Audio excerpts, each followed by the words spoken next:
more chalk in the Sweet 16. Florida rolled, Duke survived its biggest test of the tourney and faces three-point fiend Alabama next. And of course, Texas Tech gifting us the most chaotic finish we've seen thus far.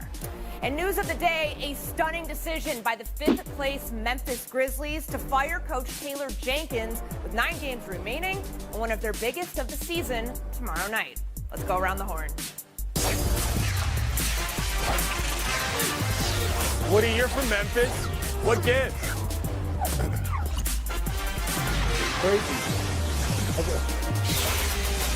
Texas Tech and Arkansas providing the first overtime game of the men's tournament. The Red Raiders storming back from a 16-point deficit behind Darian Williams' three-pointer, which tied the game at 9 seconds left in regulation.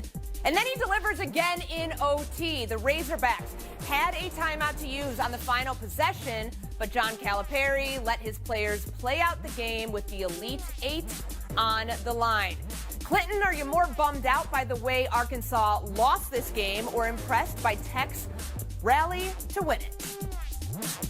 I'm really bummed out by the way Arkansas lost it, and I feel so bad for John L. Davis. I mean, you get a board, and you're down there, and all of a sudden you get a tie-up when you could have had stronger hands. Next thing you know, the possession changes, and you try to come off a curl, and your guy hits a three. So this went from being up 6 with a minute plus to being closer than it needed to be, down late, and you were up, 13, 14 with 6 minutes to go. I mean, I feel terrible for that kid. He was part of that team that was on that Florida Atlantic squad that made that deep run as a mid-major that we all fell in love with, just gave his heart to the game in terms of the NCAA. And overall, this Arkansas season, I've been yelling and screaming about him for 2 weeks. Calipari managed to get them back on track in this season after a bunch of injuries.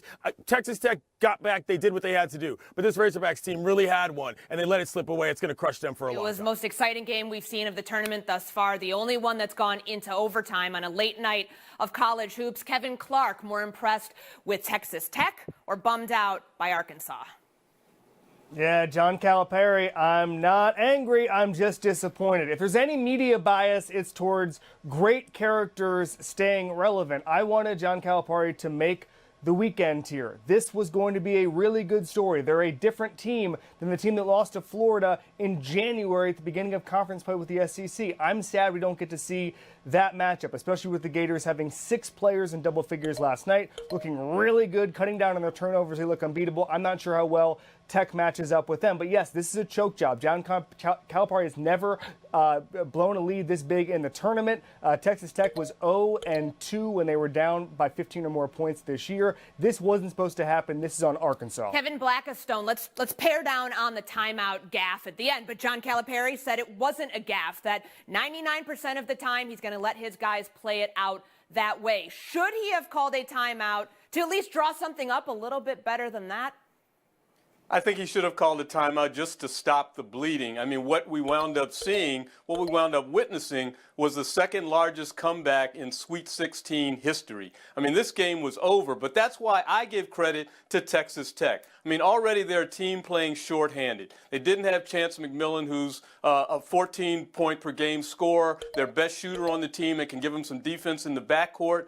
They were missing some other folks. They had to rely on a starter who went 0 for 9 until the overtime to hit a shot, the kid from DeMatha here in D.C.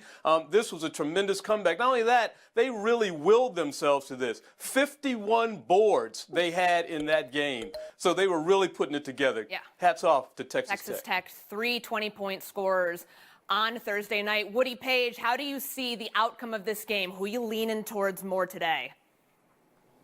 Well, I'd love to give Texas Tech the credit, but I've got to be a SEC person here and talk about Arkansas and use the word time over and over again. They didn't waste time. After with a 13-point lead, they're allowing jump balls. They're allowing offensive rebounds. They are missing three-pointers that they're taking within 5 seconds of getting the ball. They didn't even try to waste the time.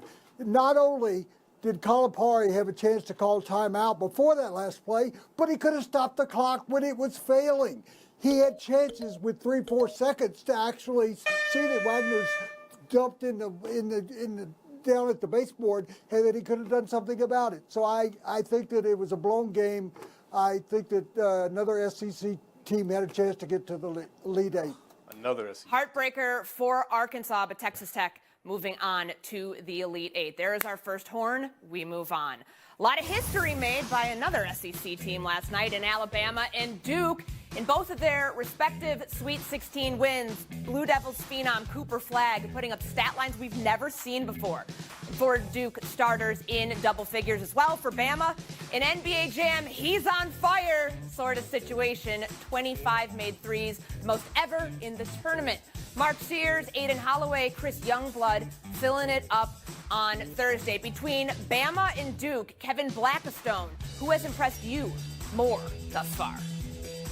It's got to be the #1 overall seed. It's got to be Duke. I mean, they beat you so many ways. Since Ken Palm's been doing his offensive efficiency thing, they are the #1 team all time, what you're looking at right here. People are starting to speculate whether or not this is, one of the greatest basketball teams we've ever seen. I think it is, certainly probably since the turn of this century. There's nothing that they don't do well, and the best player in the country is on their team, leading everybody else on that best team in all stats that are relevant. So they are the best team, and that is stunning that they've done what they've done. Haven't lost since November. Woody, I know that you said that you want to be an SEC guy here today, so can I lead you into an Alabama conversation here? No, I'm going to be an ACC guy right now because KB is absolutely right that Cooper Flagg is the best player in the country. And I'm watching the game last night, and I am comparing him to a guy named the Joker because he was doing it in every category. I mean, talk about points, assists, great passing. He was blocking shots, playing defense. This kid's going to be great in the NBA, and he's already great in college basketball as a freshman. And the thing about it is, if he wasn't able to come back from that injury that happened in the ACC tournament, I think they'd be in real trouble. But because he's there, I think they are the #1 team in the country. Woody, I'm coming back to you here because you invoke the name Nikola Jokic, and you've seen a lot of basketball. So is it fair to say that Cooper Flagg is the best player in Duke history? Well, that's a tough call, but yes, I would say that based on just the one season, and he probably is going to turn pro next year, but one season, I've seen 50 good Duke players in NCAA tournaments, and I think he's the best, maybe surpassing somebody like Grant Hill. Okay. Kevin Clark, Alabama or Duke, who impressed you more on Thursday?